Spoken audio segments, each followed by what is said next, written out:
Blue Note years. Hello, once more. For those of you who are unfamiliar with me, my name is Max Roach. I am a percussionist, composer, father, friend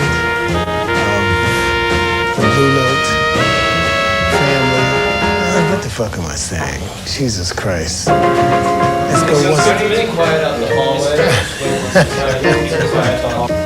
How you can tell a pressing or not is a little indentation. You can tell how close to the original pressing you are by an ear, which is just slightly marked on the pressing. You see our friendly ear. You see all the information on the record. See on here Rudy Van Gelder's name on the early ones. He was the guy who did all the mastering. So the plant could look at this and go, oh, Rudy Van Gelder has the mastering. This is the first pressing. Blue Note LP 1515 side A. So that's how they used to make them and manufacture them with identities. Alfred was very reluctant to meet Rudy Van Gelder, and especially when I told him that Rudy had built a studio in his house. His living room became the studio, and he knocked out the wall between the bedroom and the living room and put in a couple of panes of glass, and he had the Ampex in there and a mixing board. And Alfred went out there and looked around, and Rudy played some things, for him and showed him how it all worked. And Alfred came out and he went, ja, we do the date here, Gil. Es ist ein Mann, meine Damen und Herren, ich bitte Sie, Herrn Rudy Van Gelder zu begrüßen. The sound engineer of Blue Note.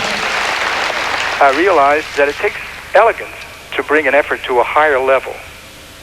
And I believe that's what Alfred Lyon and Frank brought to Blue Note. It takes elegance. Elegance. Yeah? Yes, that's what I believe. Something beyond just the ordinary, a little elegant solution to a problem. Hello, I'm Rudy Van Gelder, and I make jazz records.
Those three-day rehearsals, that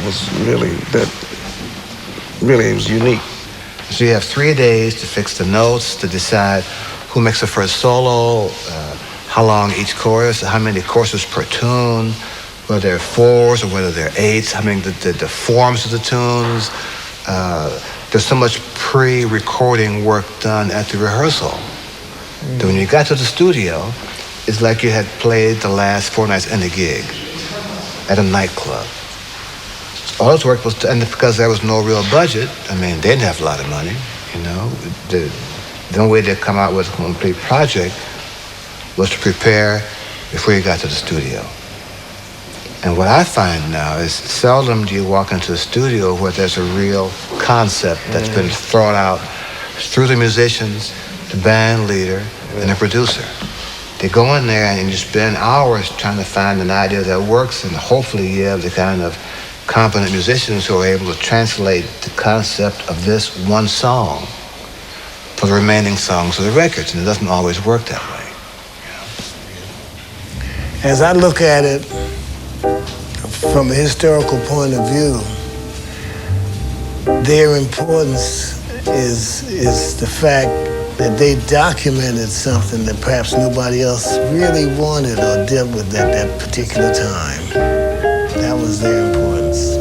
We wouldn't have had all that wonderful music of Horace Silver's. We wouldn't have had that imagination that Art Blakey expresses in his music.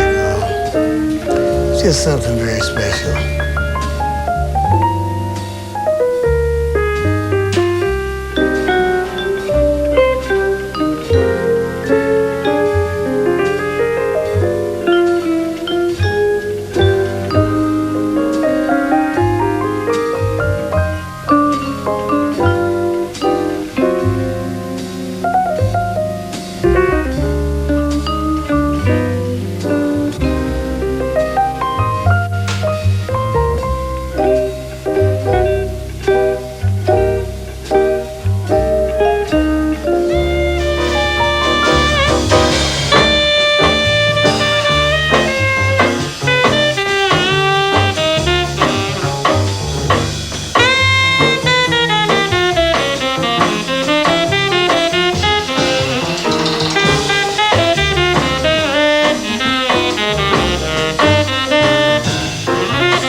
m'a appris la liberté, le jazz. Pour moi, les grands metteurs en scène sont des gens qui sont comme les grands musiciens de jazz. Ils peuvent travailler sur des compositions qui ne sont pas d'eux. Miles Davis, Thelonious Monk a joué, ils ont joué des compositions de Gershwin. Lester Young a joué These Foolish Things. Dexter a joué des standards, il a joué Body and Soul.